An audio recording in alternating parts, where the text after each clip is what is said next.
Selamat siang, Assalamualaikum warahmatullahi wabarakatuh.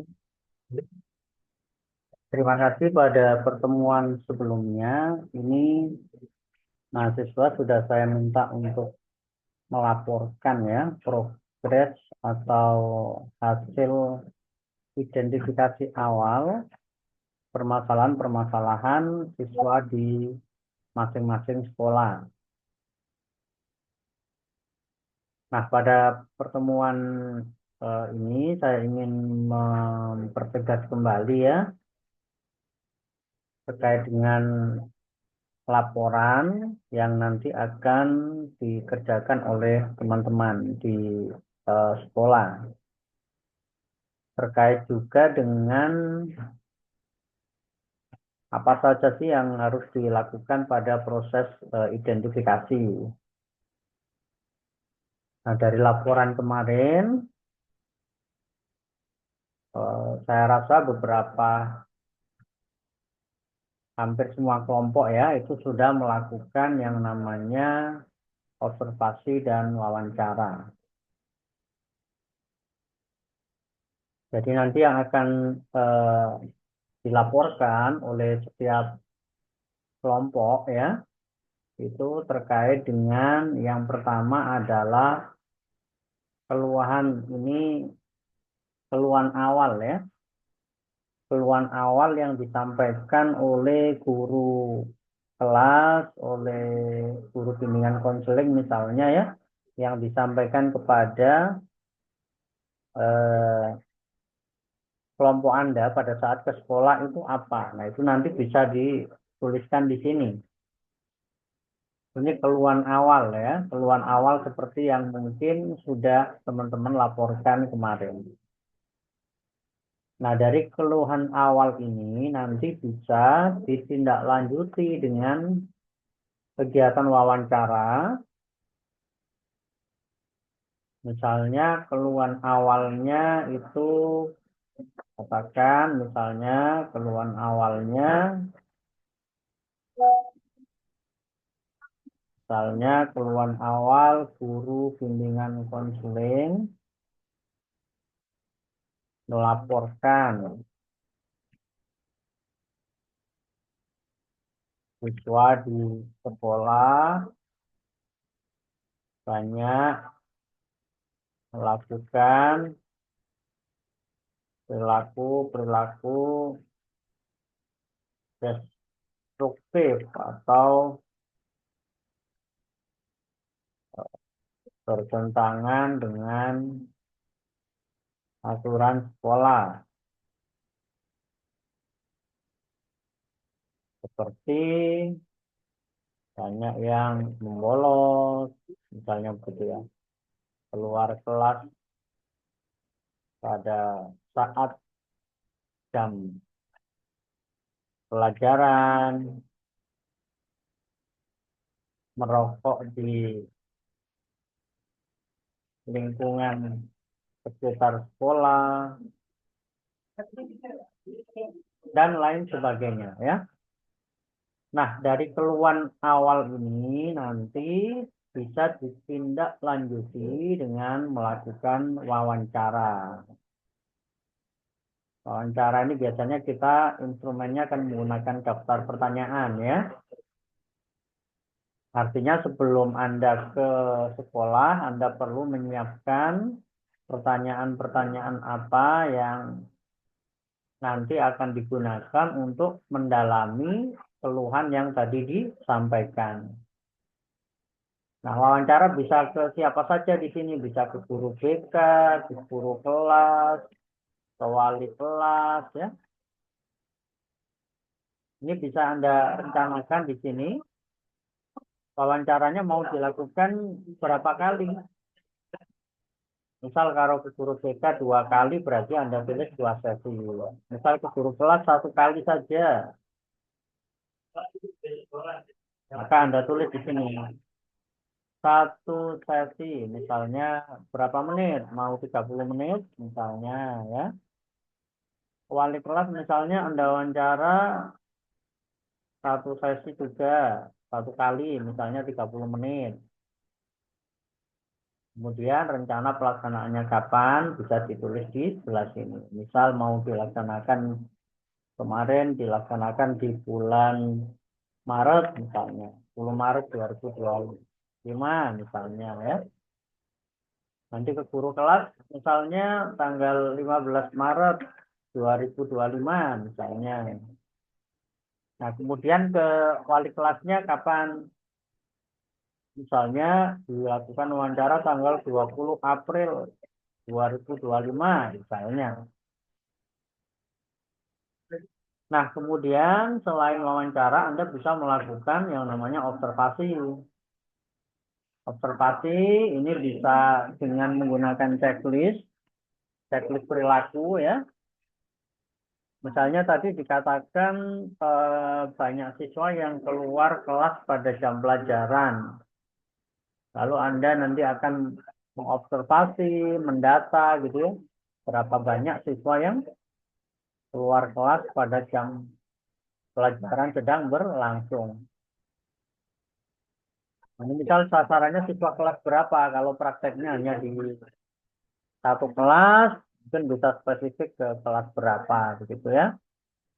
Kemudian observasinya dilakukan berapa kali, berapa lama. Nanti ditulis waktunya seperti ini ya. Misalnya dilakukan di kelas 2 kali, per observasi misalnya 60 menit. Nah, ditulis seperti ini ya. Kemudian pelaksanaannya kapan. Nah, selain observasi, teman-teman bisa melakukan survei. Ya, jadi ada 3 hal yang dilakukan di sekolah: wawancara, observasi, kemudian survei ya. Nah, survei ini bisa dilakukan menggunakan yang namanya daftar cek masalah. Ya, daftar cek masalah itu yang ini ya, teman-teman. Daftar cek masalah itu yang ini ya. Nah, jadi teman-teman bisa melakukan survei menggunakan daftar cek masalah yang ada di sini ya. Yang saya bagikan, pernah saya bagikan di grup ya. Nah, daftar cek masalah yang ada di sini itu akan melihat permasalahan siswa dari beberapa aspek ya, teman-teman ya. Mulai aspek kesehatan, kemudian ada aspek keadaan ekonomi, ada aspek kehidupan keluarga, ada aspek agama dan moral, ada aspek rekreasi dan hobi, ada aspek hubungan pribadi, ada aspek kehidupan sosial, ada aspek muda-mudi atau masalah remaja, ada aspek penyesuaian terhadap sekolah, ada aspek penyesuaian terhadap kurikulum, ada aspek kebiasaan belajar dan masa depan. Ada 12 aspek permasalahan yang sering dialami oleh siswa di sekolah. Nah, ini di setiap aspeknya itu ada 20 pertanyaan. Sehingga total semua ada 240 pertanyaan. 240 pertanyaan. Sehingga kira-kira membutuhkan penyajian mungkin sekitar 1 jam. Nah, ini bisa digunakan semua atau kalau misalnya mau dicek lagi beberapa pertanyaan yang sekiranya tidak sesuai dengan kondisi siswa, misalnya boleh tidak disajikan. Jadi misalnya di kesehatan mau diambil 15 pertanyaan saja yang dianggap paling relevan dengan kondisi siswa saat ini, boleh. Kemudian di keadaan ekonomi misalnya mau diambil 15 saja, boleh. Di kehidupan keluarga mau diambil 15 saja, boleh. Atau mau disajikan semua juga boleh. Nah, nanti setiap kelompok selain melakukan observasi, melakukan wawancara, juga harus menyajikan ini kepada siswa di sekolah tersebut. Misalnya boleh disajikan pada satu kelas seperti itu boleh ya. Nah, ini tujuannya untuk apa? Tujuannya nanti supaya kita bisa mengetahui permasalahan pada aspek apa yang paling banyak dialami oleh siswa. Lalu kita nanti juga bisa tahu siswa mana yang memiliki permasalahan yang paling banyak. Begitu ya. Kemudian kita nanti juga tahu masalah-masalah apa yang paling sering dialami oleh siswa. Jadi kita nanti bisa tahu siswa-siswa yang paling banyak masalah siapa saja. Kemudian siswa-siswa yang kemudian aspek permasalahan yang sering terjadi di sekolah itu apa. Kemudian kita juga bisa tahu nantinya masalah-masalah apa yang banyak dialami oleh siswa di sekolah.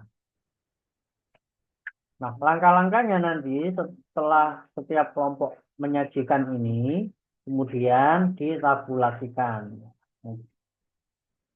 Kemudian ditabulasikan ya, dibuat tabulasi jawaban siswa. Nah, ini saya kasih contoh. Nah, nanti dibuat tabulasi seperti ini, teman-teman. Ya, ini sudah saya kasih, saya buatkan formnya. Tapi formnya ini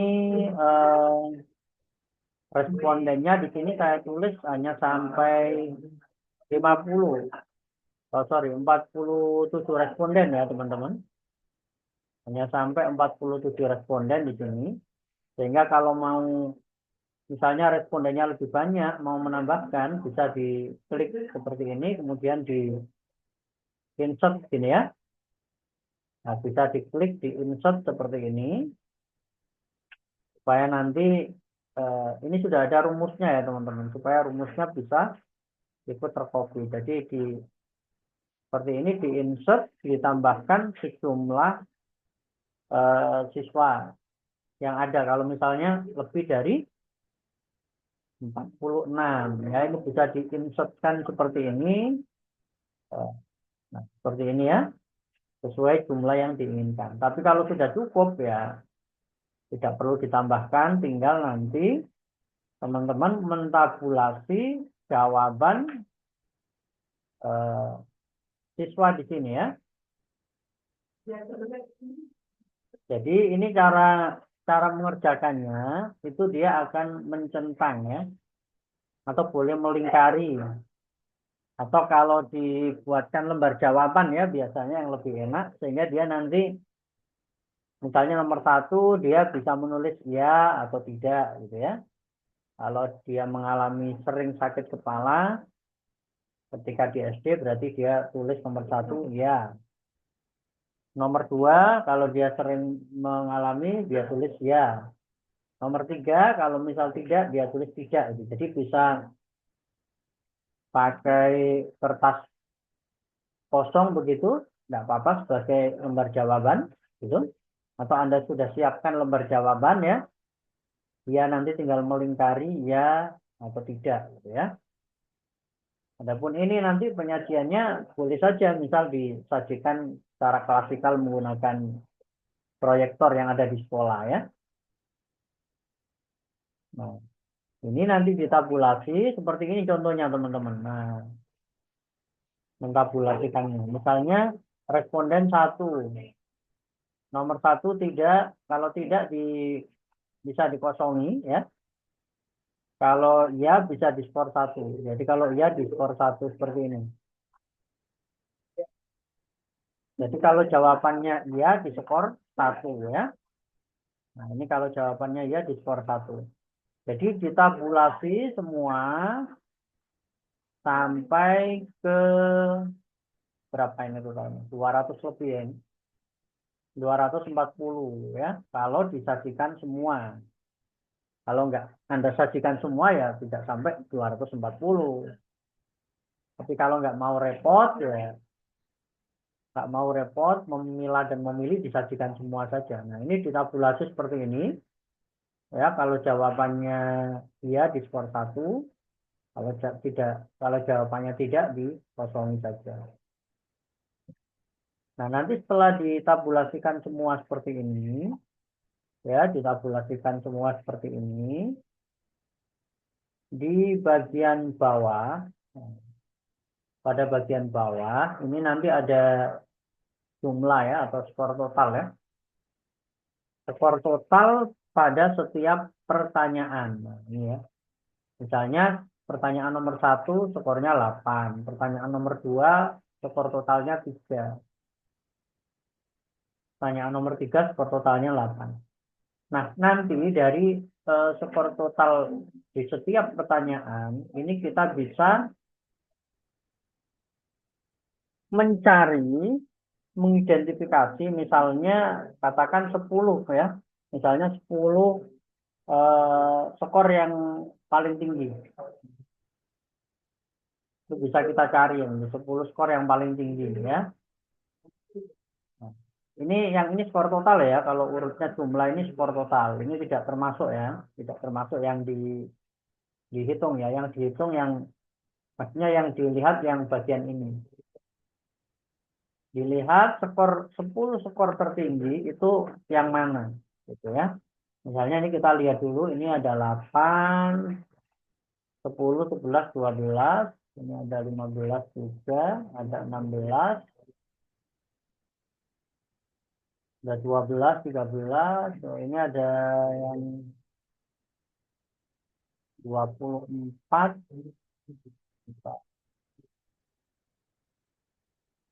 ada yang 24. Skor tertinggi ini menunjukkan masalah yang paling banyak dialami oleh siswa ya. Nah, 24, 12, 11 ya, 16, 15, artinya kalau 15 berarti 15 dari 30 siswa, ini 30 ya. Nah, ini 30 siswa mungkin kita ambil yang di atas 50%, yang 50% ke atas siswa mengalami masalah ini. Nah, gitu aja mungkin gampangnya ya. Karena ini ada 30 siswa, berarti kita ambil yang 15 ke atas. Artinya 50% siswa mengalami masalah tersebut. Nah, ya begitu saja ya. Mungkin acuannya adalah kita lihat skor yang jumlahnya 50% ke atas ya. Jadi karena ini siswanya 30 di sini, siswanya 30 yang saya minta ngisi ini 30 siswa. Berarti kalau 50%-nya kan 15. Nah, kita lihat yang di sini skor totalnya 15 ke atas itu akan kita interpretasikan sebagai masalah yang paling banyak dialami oleh siswa ini 15 ya. Nomor 31 ya, misalnya ini contoh nomor 31. Berarti masalah yang paling banyak dialami oleh siswa yang pertama adalah nomor 31 ini masalah apa? Kita lihat di sini tadi. Oh, ini masalah ingin punya kamar sendiri. Berarti permasalahannya 50% siswa belum mempunyai kamar sendiri. Ya, ini bagian apa? Keadaan ekonomi ya. Keadaan ekonomi, aspeknya keadaan ekonomi. Masalahnya belum punya kamar sendiri, berarti ini ya, belum punya kamar sendiri. Masuk di keadaan ekonomi. Nanti kalau di laporan bisa ditulis di sini. Nah, aspek keadaan ekonomi, nah, gitu ya.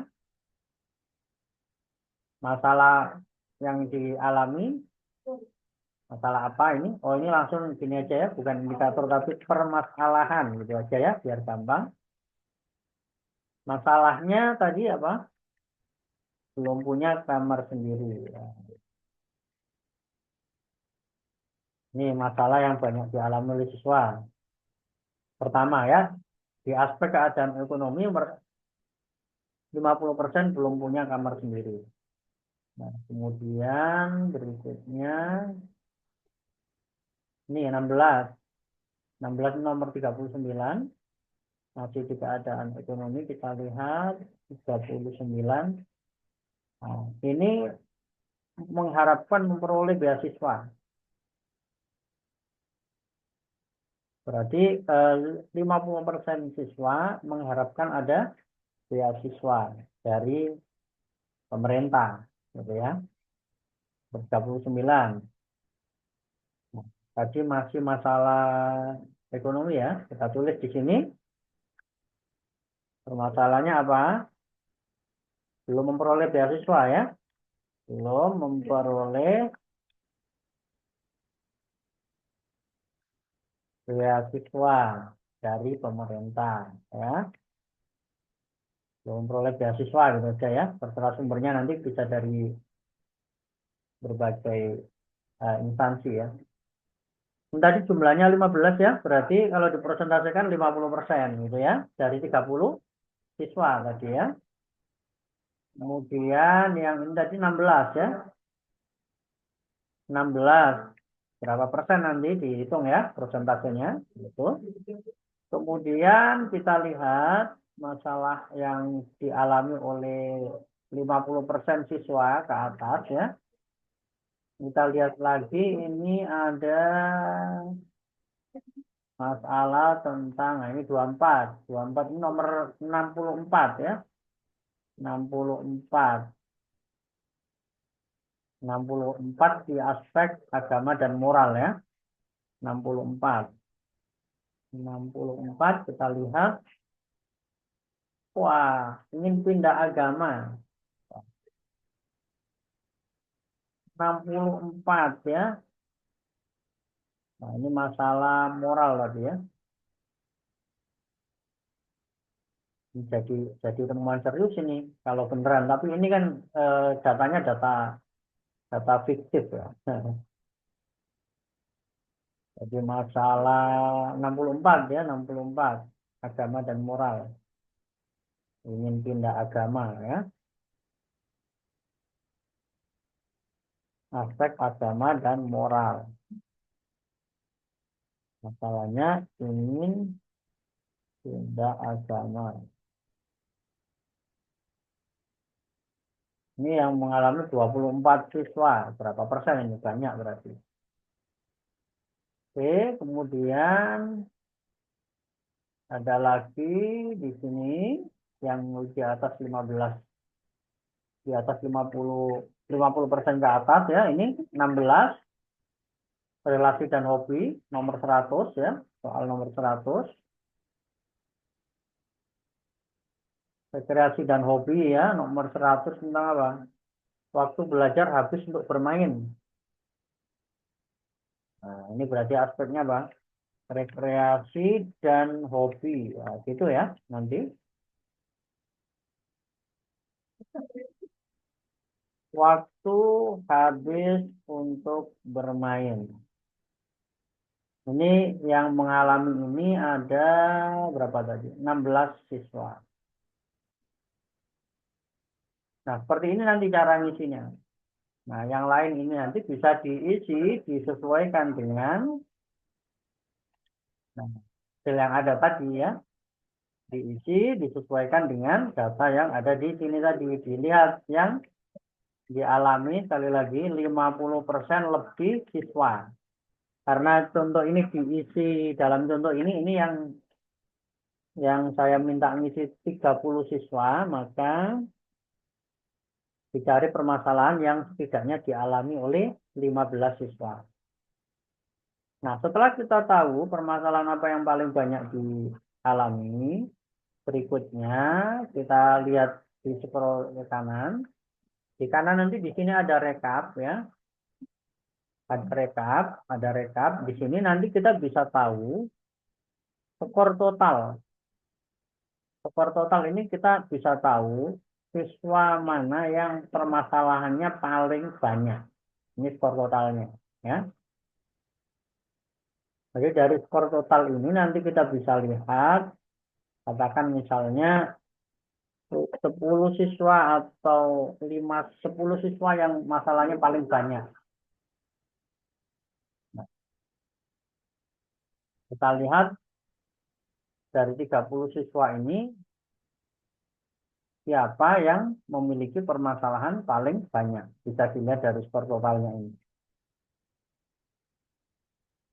Ya, skor totalnya ini. Siapa yang permasalahannya paling banyak ini?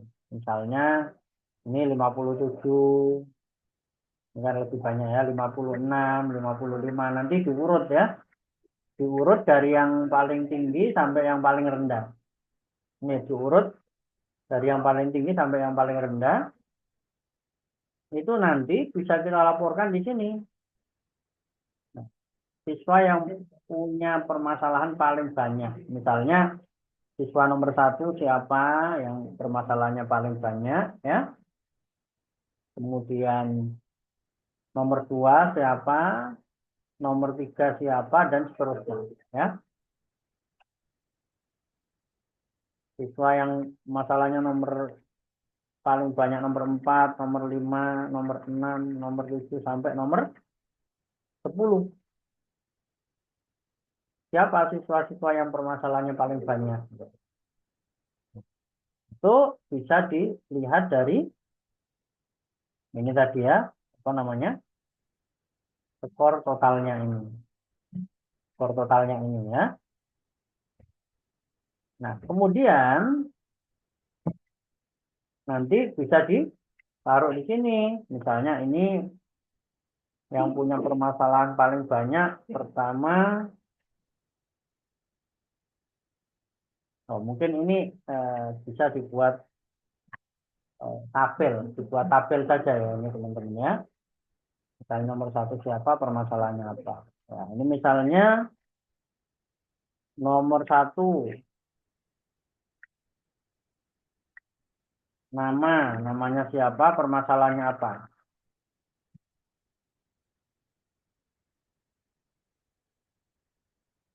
Gitu ya. Nomor 1 siapa yang masalahnya paling banyak? Misalnya katakan ini Tony.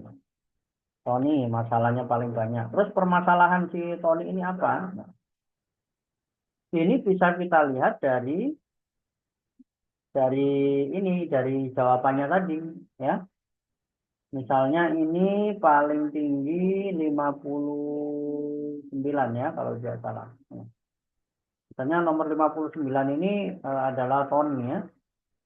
Berarti Tony punya 2 masalah di kesehatan, 3 masalah di ekonomi, 3 masalah di kehidupan keluarga, 12 masalah di agama, 8 masalah di rekreasi, 4 masalah di hubungan pribadi, punya 1 masalah di kehidupan sosial, punya 5 masalah di masalah remaja, punya 8 masalah di penyesuaian sekolah, punya 8 masalah di penyesuaian kurikulum, 2 masalah di kebiasaan belajar, dan 3 masalah di masa depan. Nah, masalahnya apa saja? Itu kita lihat dari tadi jawaban dia tadi. Jadi misalnya si Tony itu di kesehatan tadi dia menjawab dia pada nomor 3, 7, 10, 15. Kita lihat di sini lagi 3, 7, 10, 15. 3 berarti jantung sering berdebar, merasa terlalu gemuk. Ini kita lihat di sini tuh. Jantung berdebar, merasa terlalu gemuk. Kita tulis di sini permasalahan jantung sering berdebar, ya, merasa terlalu gemuk. Nah, ini bisa ditambahkan lagi nih satu ya. Ini aspek, misalnya ini aspek ekonomi, kesehatan ya. Merasa terlalu gemuk, jantung sering berdebar. Kemudian apalagi tadi 10, 15 ya. kurang bahagia sama merasa ngantuk. Kurang bahagia, sering mengantuk. Seperti ini ya. Ini di kesehatan. Terus Tony kan punya masalah di bidang yang lain lagi tadi kan. Terus di bidang di aspek yang lain apa tadi masalahnya Tony? Nah, itu bisa ditulis di sini. Mungkin bisa dirangking 5 sampai 10 siswa lah ya. 5 sampai 10 siswa yang memiliki permasalahan paling banyak. Nah, itu masalahnya apa dirinci di sini tadi, ya. Ini bisa tahu dari mana? Dari lembar DCM yang dia jawab dia tadi yang pertanyaan yang mana ya. Oke. Berikutnya lagi dari DCM ini nanti kita ada grafik di bagian akhir ya. Nah, ini nanti kita bisa tahu mana pada aspek apa aspek-aspek mana yang sering permasalahan di aspek mana yang banyak dialami oleh siswa. Nah, ini misalnya yang ini kan kesehatan ya, 120 siswa apa?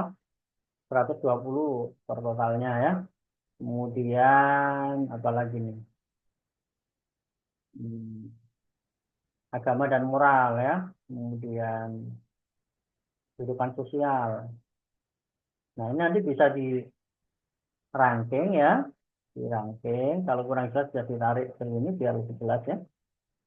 Kebiasaan belajar ya. Kemudian tertinggi ya, kesehatan, kebiasaan belajar diurut dari yang paling tinggi ya. Kemudian 15 agama dan moral. Nah, ini bisa dilaporkan di sini. Mulai yang paling tinggi ya, masalah kesehatan. Kemudian masalah belajar ya, dan agama dan moral gitu ya.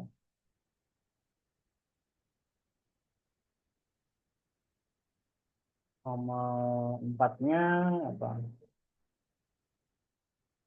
111 ya. Ini apa ini? Hubungan pribadi ya, masalah hubungan pribadi.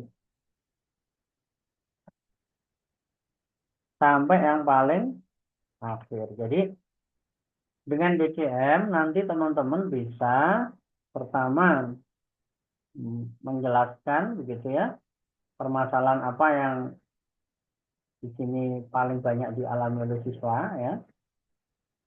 Ini sama ya, tapi ini di kelas yang berbeda ya maksudnya. Permasalahan apa yang paling banyak dialami oleh siswa di sini ya. Kemudian nanti bisa tahu siswa siswa mana saja yang punya paling banyak masalah. Sehingga nanti dari sini kita bisa menentukan kira-kira program bimbingan yang akan diberikan apa. Ya dikaitkan dengan ini nanti permasalahan yang paling banyak dialami oleh siswa. Ini nanti bisa jadi bahan program bimbingan kelompok misalnya.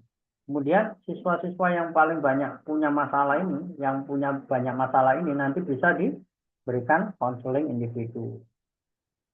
Nah, adapun dengan mengetahui permasalahan apa yang paling banyak dialami oleh siswa, apa domain apa yang paling banyak dialami oleh siswa, nanti kita bisa bikin skala prioritas programnya itu mau didahulukan terkait program apa. Karena ini yang paling banyak dialami oleh siswa kesehatan, berarti nanti kita akan mengawali dengan program-program yang berkaitan dengan kesehatan misalnya.